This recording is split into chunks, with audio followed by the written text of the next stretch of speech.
Take that, Marty! Find yourself a new target. Yeah. I am not going home this week. Who are you? Do you like secret missions?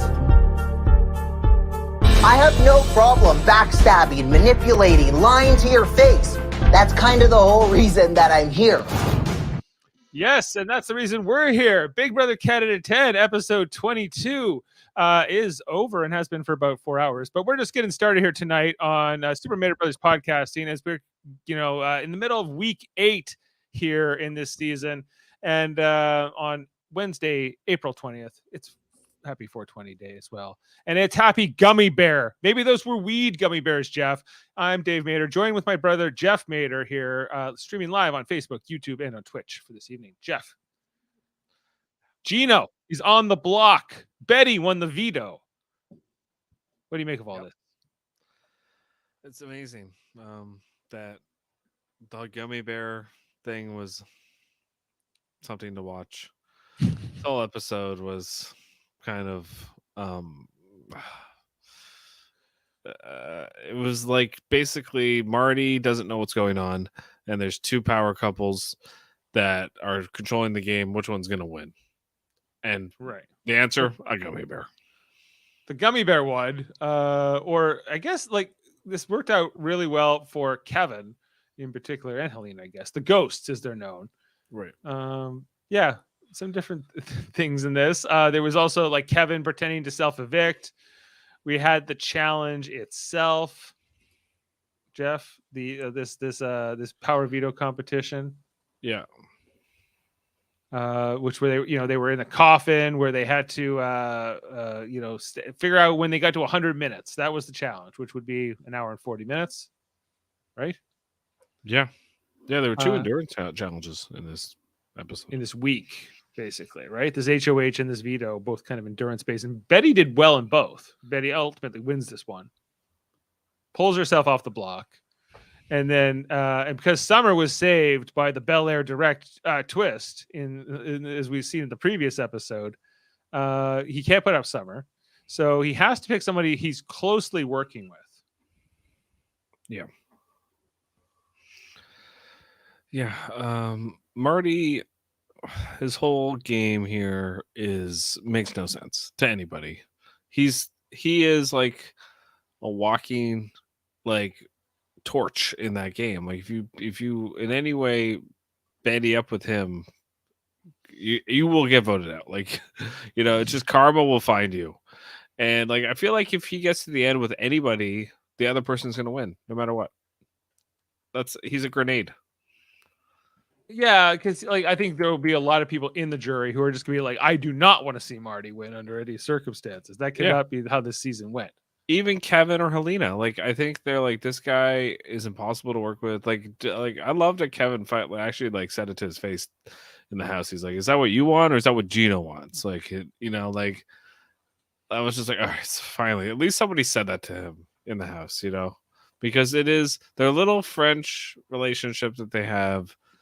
It's too much. Like I said it last week. It's like he doesn't even care that there's a showmance. It's like he was told tonight from Helena, and he's like in a world of denial. Like, am I wrong? Is it that's what it seems like. I don't think you're wrong. I think that I think that's a pretty good assessment of Marty and what's going on here. I just think Helena and Kevin, I think what the credit they deserve is that they're able to sort of navigate the volatility of Marty. They recognize it in a more tangible way, and they understand that they can work with it if they play it right. Whereas like Gino and Jacey-Lynne, like they're kind of always like, he's in power again. What do I need to tell him? Like they're very more apprehensive about it here. Right. But Gino is always more forgiving of Marty's always more forgiving of Gino, right? He's like, Gino, in the end, I love you, Gino, right? Like Gino is his boy. I know I lied and I know I did this, but you called me a backstabber on national television in front of all of Canada. Yeah, now you say it to Canada now that all 5 of us are together, even though like he has no read on the house. Those two power couples are not aligned, Right. It's ridiculous. He has no, well, and even Kevin says earlier in the SOA, so it's like 2 power couples and Marty. Like he's kind of just like rolling his eyes at the whole thing. Like Kevin's playing this pretty well. I think you could throw Kevin into an all-star season and I think he would do fine. Right? Like he seems to know how to sort of work the game. And I think Helena doesn't get enough credit in the season either because she's obviously working closely with Kevin, and I think that they're on the same page more than not. Whereas like Gino and Jacey-Lynne, by contrast, or Betty and Josh, if you want to consider them another duo in the house, like mixed results, I would say, at best. Betty is more accomplished than Josh now as a competition winner. Mm-hmm. Yep. But back to the gummy bear thing. Like the whole thing with the gummy bear and the fact that Gino was given a chance not to even participate in the gummy bear. Did you catch that?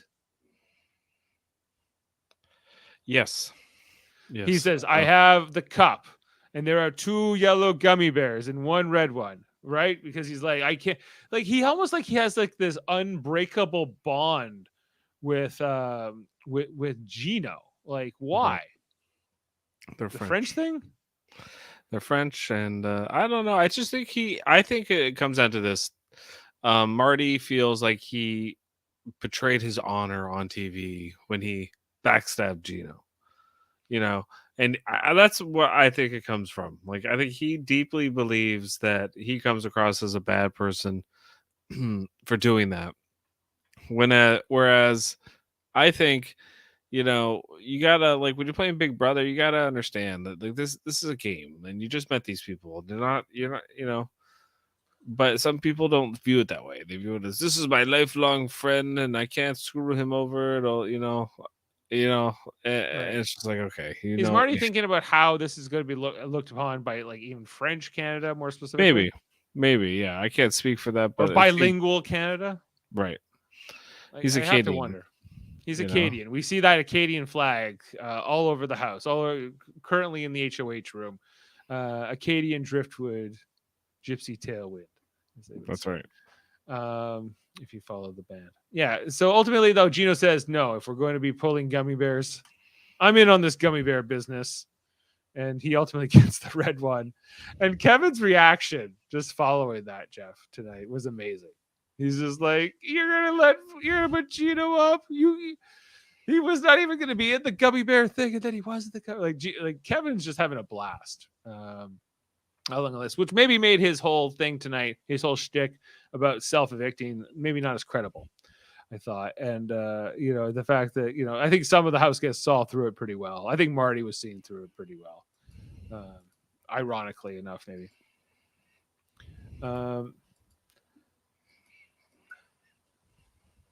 You with me? Yep. So,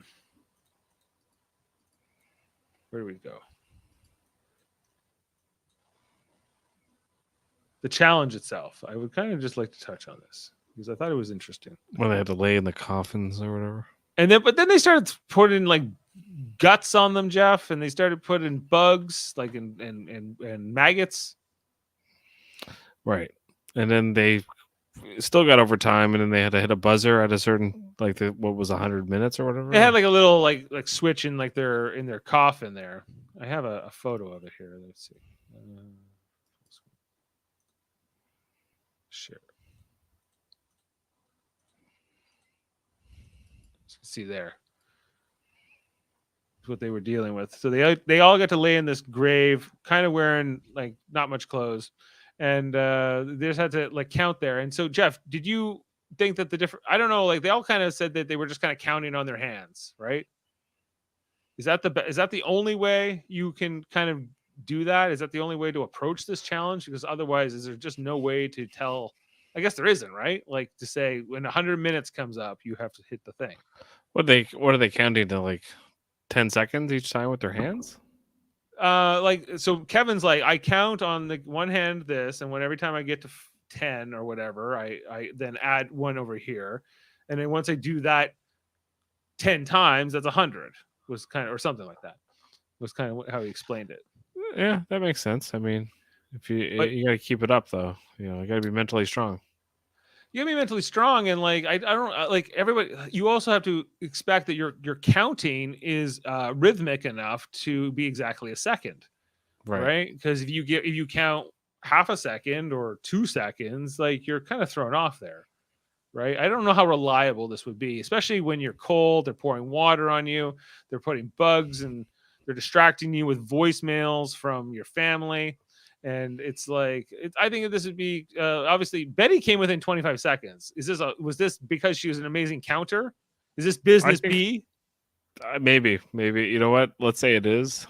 But if it were me, I would just try to, to count that much would be a lot. Like, and you're right. Like, I would just try to like do it by like, what's 100 minutes? It's an hour and 40 minutes, right?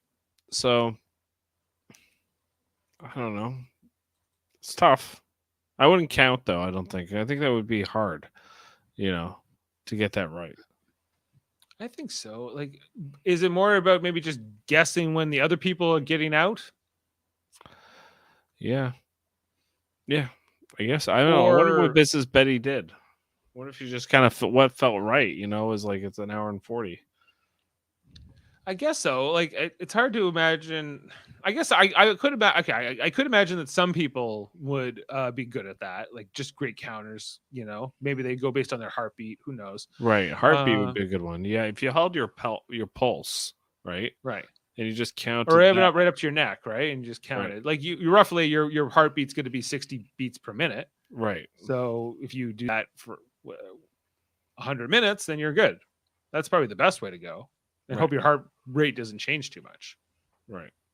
But as I don't know. They're just laying there. Yeah. Betty and who was it? The 2 runner-ups in this were like Josh and I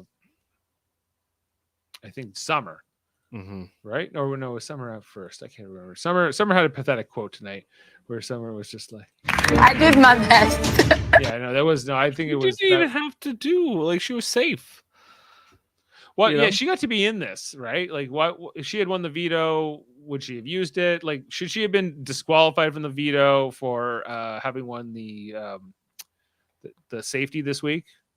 I mean, it would have been better if had Helena gotten to play, Or who was the other person who sat out? Wasn't there at least one? Or it was only Marty and Helena who sat out, right? And Summer. No, Summer played. Summer was in it, but she didn't do well. She buzzed in first, and she did it in like well under an hour. She buzzed in super early.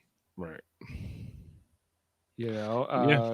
That's how far she was off. And then the others, were kind of relatively close sort of thing. Although Marsha the Moose was throwing a lot of shade at Kevin. You have 100 minutes to complete this mission. Do you know what 100 minutes is? Apparently not. Not 125. Yeah, If you're having a hard time figuring that out, just ask Betty, okay? Okay, yeah. Okay, let's talk about this part of the episode, because this part of the episode basically took up like half the episode. Right. And it was okay.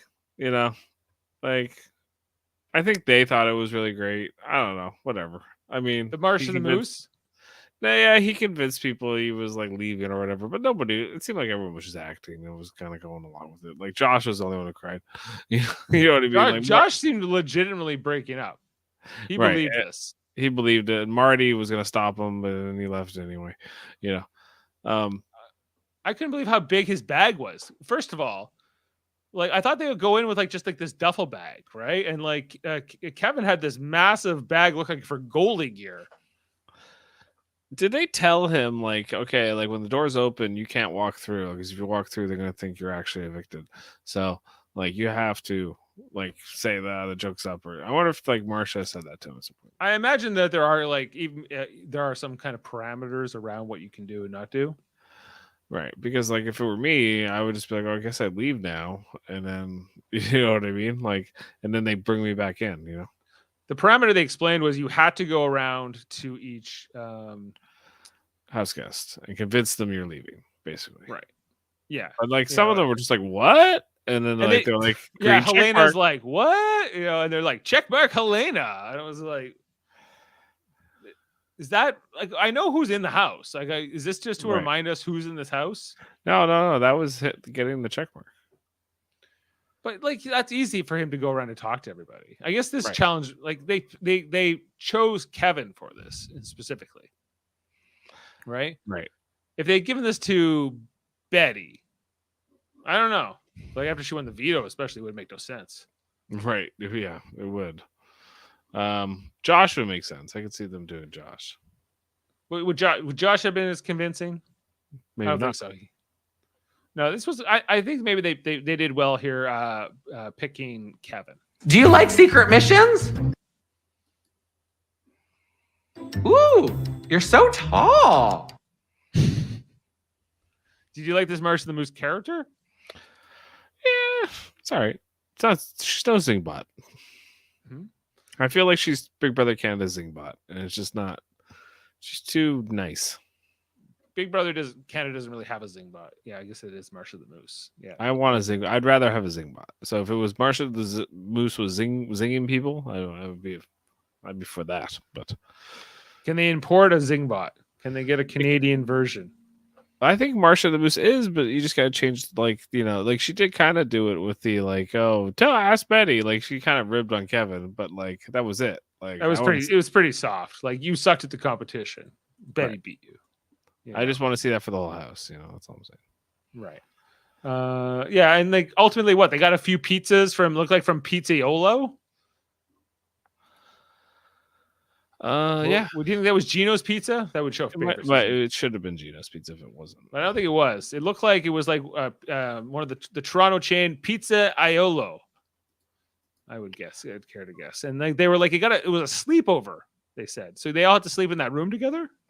Mm-hmm. All right. I think so. I don't know. There's a lot of sponsorship, Jeff. A lot of paid sponsorship on the show. Right. Yeah, and then the whole gummy bear thing happened. Although it was like it was also there was the other stuff we didn't cover in the episode was that Marty rather was now having to figure out who to put up. That now Betty was going to come down. Summer was his backup, and he couldn't put Summer up. So then who does he put up?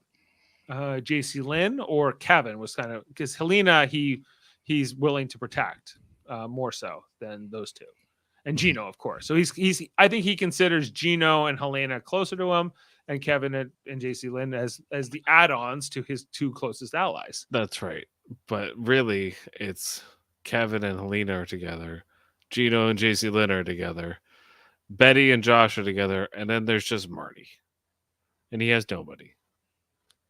Right. But but there's Betty, there's Summer, and there's Josh, right? And so if you're those five, is Summer with those three?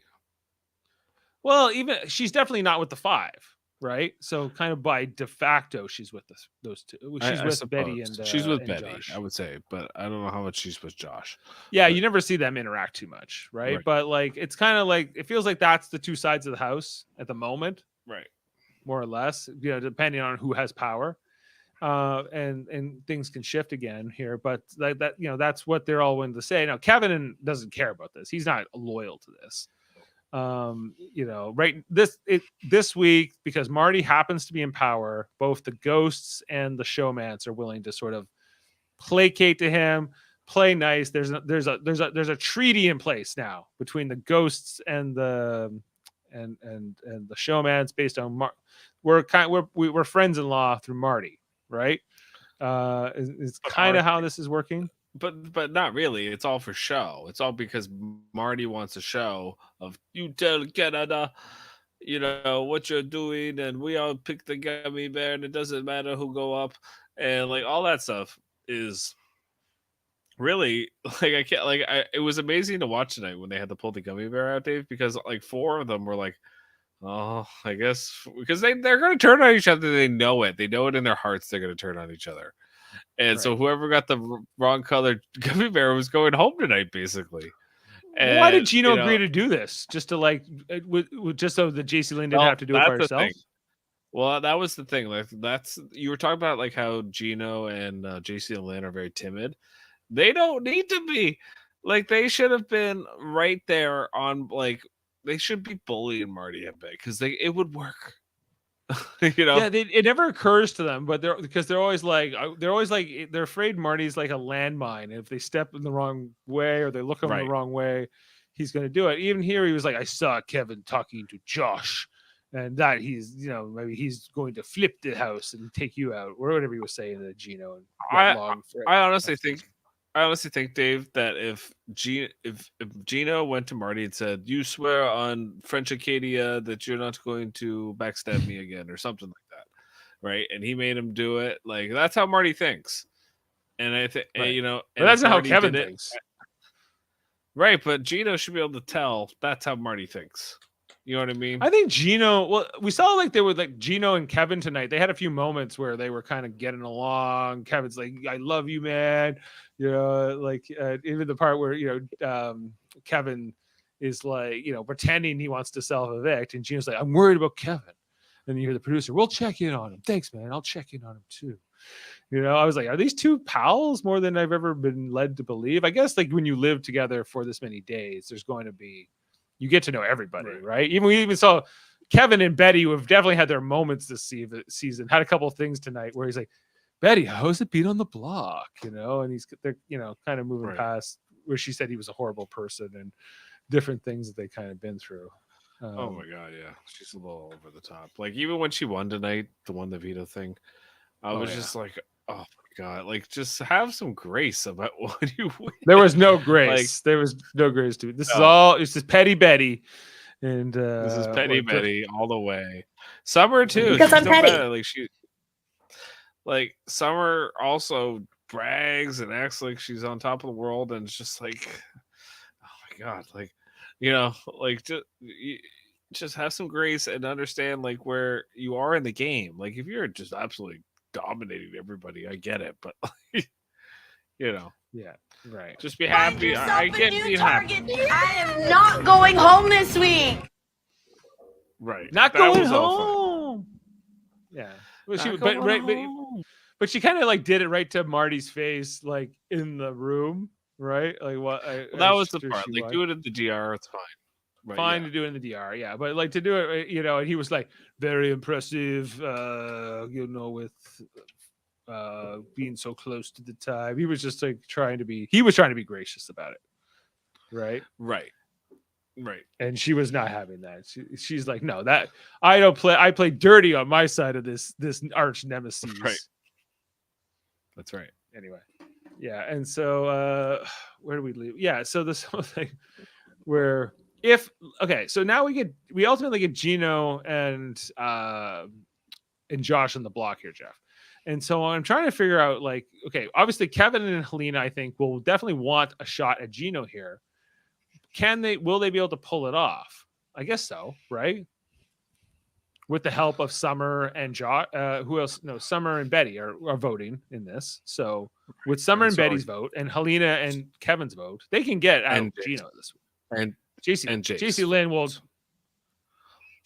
vote to evict Josh. Right. So they know that vote's there. Betty won't, obviously. Betty's gonna save Josh. So that's a vote against Gino right there automatically. Right. Summer is probably also gonna vote. She likes Josh. Summer will go whichever way the wind's blowing. I think Summer will go. And then Helena and Kevin can decide with Betty. Basically. So, ultimately, like Kevin and Helena have all the power, right? But they have promised Marty that they wouldn't do this, and they're going to do it. They swore in the HOH bathroom, Jeff. Like he swore on his marriage when he's not even married. I know that was clever. I thought that was really great. He's like, "Do you want to keep married? You have a girlfriend." Yeah. He's like, "Do you want to keep this ring? You can keep this ring." That's the best I can do. I was like, this is good play. They're totally going to take out Gino. Yeah, but then Marty is going to lose his mind when it's going to be amazing TV, Dave, when that happens. Right. Tomorrow night. Get back at them. Get back at them. And then we're going to see, I think it's going to be natural that Marty and Jacey-Lynne are going to have to be allied, I guess so, but like Jacey-Lynne, imagine she wins power next. Then like, Kevin and Helena, I think in particular, are in trouble. Does Jacey-Lynne have the smarts to do that, or does she try to get Marty out just for just to try to save face with the rest of the house? Yeah, just get back at them, like to get back at Marty for making Gino pick a gummy bear. To get back at them. I don't see Jacey-Lynne as the type of person that's going to just I don't think she's going to be able to be like, okay, I can work with Marty and try to get to the end with Marty, which actually would be good, because if she actually got to the end with Marty, she'd win. Yeah, but does she? Well, she might know that, but can she get to? I think it's I think he wins comps.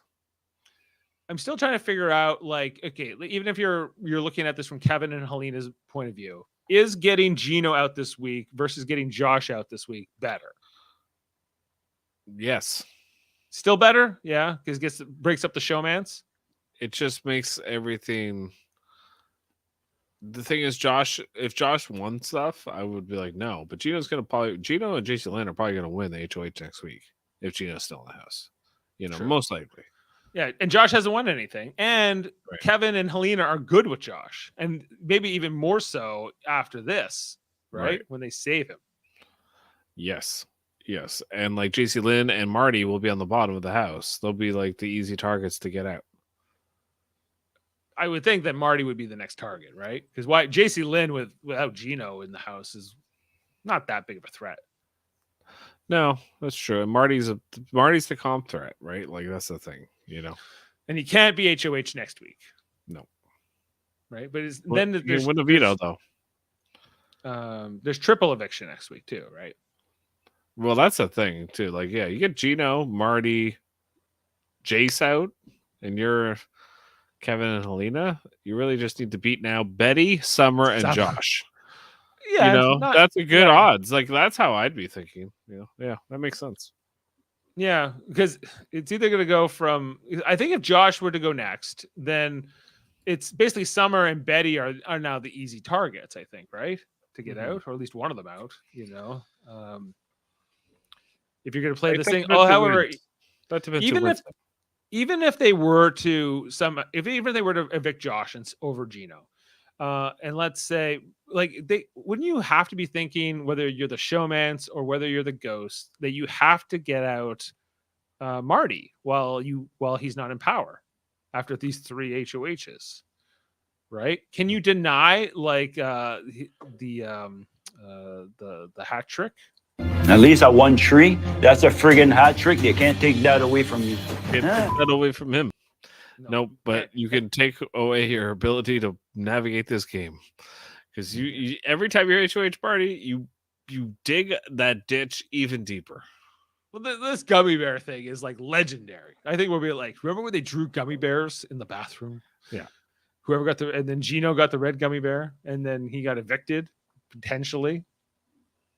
Because of all this, when he didn't even have to even draw a gummy bear. It wasn't even required by Marty, this madman who was in charge.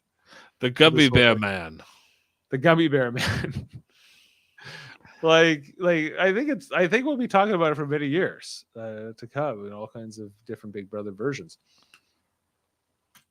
Anyway, what else? So do we even know, I guess if Jamil was here, we would be asking him, do we know how this vote's going to go tomorrow night? But I think we already kind of have a good feeling of what makes sense to do. It makes sense to get rid of Gino almost no matter who you are, except for Marty, I guess. Marty and Jacey-Lynne are the only two that will be against this, but whatever. There's only so many people left in this house, right? Yeah. Okay. Well, I think we covered it all. Although I think it was a really fun episode. In a lot of ways. Yeah, and I think that Marty's 3 HOHs. This I think would be the right ending maybe for the Gino Marty story here on this. I don't know if you could top this, other than them being the final 2, I guess. But I don't even think I want that. No, when Jamil explained it last night, I was like, how is that even possible? How the hell did Gino end up on the block? And it's just yep, Marty is that dumb to be able. The thing is with him, he he probably wanted Gino to go home or be on the block, but because it's the right thing to do as far as strategic. But with Marty, it's like he has this thing where he can't come across as the bad guy voting out Gino. Yeah, especially with Gino, right? But he goes through with it because the gummy bear is a social binding contract. Right. That you won't vote out any of the 5, as if this alliance was super tight. This is to him. It is to him. This is how he sees the power structure of the house. Him is the top of the pyramid, of course. Right. Right. And then there's like Josh and Betty and Summer are at the furthest end for him, and he's just like, no, like obviously this is gonna go my way. I trust these people. He shouldn't. But Kevin hasn't ever really betrayed him. Well, Kevin kind of did betray him when Helena had a good conversation with him. Yeah. She kind of was like, "Oh, I don't know, like Jace, like, no, they tried to backdoor you, remember?" And he's like, "But Gino, and she's like, "Yeah, and like, Kevin's always been straight up with you. I don't know why you want to get him out, like all these things." He's like, Right. "Really? I trust you. You're my number one," is what he says to her. I looked when Kevin went to him earlier. He's like, "I will go out there, Marty, and I will tell them all that you are my number one. I'll say Marty is my number one out to the whole house. That keeps me off the block, right?" Mm-hmm. I was like, "Is he serious?" I guess it doesn't. What would it? If Marty said yes to that, Jeff, would that be bad for Kevin? Could he play that off? Like, because Marty is such like this like sort of unpredictable player that people would say he's like, I had to go up there and beg for my life, and he said I had to say you were as my number one, or he wouldn't put me up. Can Right. Kevin play that off to the rest of the house after that? I guess he could, but whether they buy it or not is. Yeah, it seems like he's almost like playing a game of chicken with Marty. Like, do you want me to go do that? And ultimately, Marty doesn't get him to do that, or doesn't accept that. I would definitely accept that offer, maybe. I think, right? If you're Marty, do you want Kevin to say that? Is it good for you? Does it just put a target on Kevin, or does it just put a target on both of you? I mean, again, it depends who wins power. Like, the thing is, like, the thing that I see in the house is that the people that are in that room, the top 5 or whatever that we're talking, they are the people that are most likely to win the HOH, So if you want to hedge your bets that way, it makes sense to like team up with them. But the thing is, they're also your competition. And if you have a duo and you feel like you can win week to week, Yeah, I would take that. I would feel pretty confident against Josh, Summer, Betty, if I was Kevin, Helena, right? So now I just have to get Gino out, and then Jace is in that mix too. Sure, and you gotta get Marty out, right? You have to. Yeah, Marty, but Marty is controllable. Not if you betray him. Like, he's going to lose his mind on Kevin and Helena here. I kind of want to see it so bad because he betrayed or whatever Gino, and he's been trying to fix that situation for 3 weeks in a row. More than that, I just want to see someone backstab him and be great. It's this is how this game works. What did you think you were signing up for? I don't know if he really understood what he was signing up for.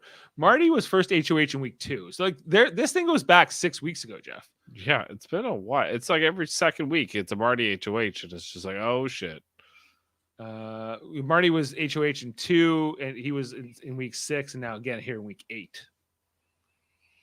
Right, and who did he get out? So the first Marty HOH was he put up Jacey-Lynne and Jay, right, Gina's girl, and then he ends up putting up Betty and Jay, gets up Jay.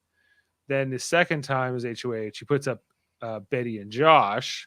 Again, he puts twice putting up Betty. Puts up Betty and Herman, ends up getting out Herman, basically, because that's what Kevin gets him to do. And now here, if Gino goes out, he must go out tomorrow night. He's got it. I hope they show it. I hope that there's some that we don't have to wait till the following Monday to really see how this is going to play out with Marty having his little tiff. Right? Yeah. Because I gotta think we're going to get back there. I have enough of this. The only The reason why I stayed in here to get back at them. Let's say Kevin and Helena are in power next week. They got out Gino, right? And now they put up Marty, but Marty wins the veto. Then what? Then what? I don't know. Like, he probably will too, because he's really good at these competitions. Right. So do you backdoor him?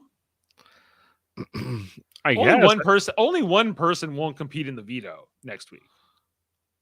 If I was Kevin and Helena, I would, yes, they're going to betray him, but where's he going to go? He doesn't get along with Betty. Oh, wait, nobody. No, everybody, because only one person sat out tonight, right? Only Helena was out of the veto tonight. Right. So nobody will sit out next week. Nobody sits out. So you can't backdoor at this point. No. Well, not backdoor, but you can wait for the veto, and if you win, you get somebody on, you put 2 pawns on the block or whatever. But the only reason you would wait to put somebody up is, so that they don't cause a fuss or they don't cause drama, I guess. Marty will just, I think after this happens, after Gino gets voted out, presumably, I think that they'll just run off and, he'll just hide in his room. He'll hide in whatever room he can find. Right. He'll stew about it for days. Which is great. You don't have to worry about him. Who's he going to team up with? Betty? They hate each other. Summer? No. Josh? He doesn't seem to trust Josh at all. Jacey-Lynne will be his only option. Jacey-Lynne will be, that's exactly right, will be his only option. And okay, so let's say Helena's HOH next or something like that. And she puts up Jacey-Lynne and Marty. Right. And I don't know. So whoever wins the veto, the other goes. Yeah, I guess depends on the votes. I guess you put up Summer or something like that. Right. If you're the ghost, if you're Helena and Kevin in that situation. Right. Yeah. Getting Gino out is just huge. You can get him out here. It's like on the Marty HOH. On the Marty HOH. Because Bel Air Direct gave Summer safety. That's right. That's kind of like the whole thing about this, how this week is played out. Yeah, the Bel Air Direct really changed the game. It was like Summer won the veto without even winning it. She was given free safety. It was like she wasn't even there. And then she got to compete in the veto anyway. Yeah, and lost. But it's like she wasn't even in the house for the week. She might as well have went home to Wendy's. Well, she did go to Wendy's with Helena went to Wendy's. Helena and Betty. Helena and Betty went to Wendy's. Got the strawberry lemonade. Okay. Well, I think we'll sign off for tonight, and I'm excited to talk about the veto. I think we'll be on tomorrow night, maybe around 10 o'clock. Jeff, are you currently tomorrow? Yes, I am. Okay, so hopefully I'm on with Jamil tomorrow night. Otherwise, I don't know who I'm going to talk to. But I hope that I'm looking. Gino, I have Gino in the draft. I shouldn't be eager for this, but I think really what it comes down to is I'm cheering for Kevin in this game more than I'm hoping of winning the draft at this point. Yeah. So that's a good thing. And I guess I would be cool with Helena winning this because I feel like I'm cheering on that duo. It's almost like you're cheering for Cody and Derek, and if Derek doesn't win, Cody will win. I have Marty and Jacey-Lynne. I have no chance, I feel like. You do have every chance. Like somehow this power duo wins out. They win every HOH and veto from here on. Right. They team up. They're an unstoppable force to get back at them. Is that clear enough to you? For Gino. Game move. And then they look in cameras and say, well, I swear on my parents and my life. I never voted. No, because I got Marty to do my dirty work for me. That's what happened right now. That's what happened right now. I love the way he said that. That's cool. Yeah, he'll be saying that. They swore on the gummy bears. The gummy bears determined who was going to go home, and this is bullshit. I can't. Oh, it's going to be so good. To get back at them. Oh, yeah. Is that clear enough to you? You swore you were married. I'm not married. Yeah, he's like, we've been bonded over being the only two married guys in the house. Not even married. I didn't even know he had a significant other until like I think Jamil told me like 3 weeks ago or 2 weeks ago. Yeah, Like, he had brought it up on the show. he hadn't brought it. It wasn't talked about in his package at all. No. Intro package. Like, usually, some people say like I'm a husband or I'm a family man. That usually is almost always stated. Right. Not for him. Not for him. He was like, no, I'm here to be like whatever in this game. Right. Do I have the original Kevin intro? I must, right? Kevin. I don't think Canada's gonna like me very much, and I'm good with that. That was how he came in. That was his what he Right. brought to. Villainy is always more interesting than virtue. Well, yes, but I mean, I don't really see him as being a villain on this season at all. You know, if he wanted to play like the villain to me on this season is Summer. I mean, I think it's Marty. Well, Marty too. Like, yes, He's Marty, certainly not the hero of the season.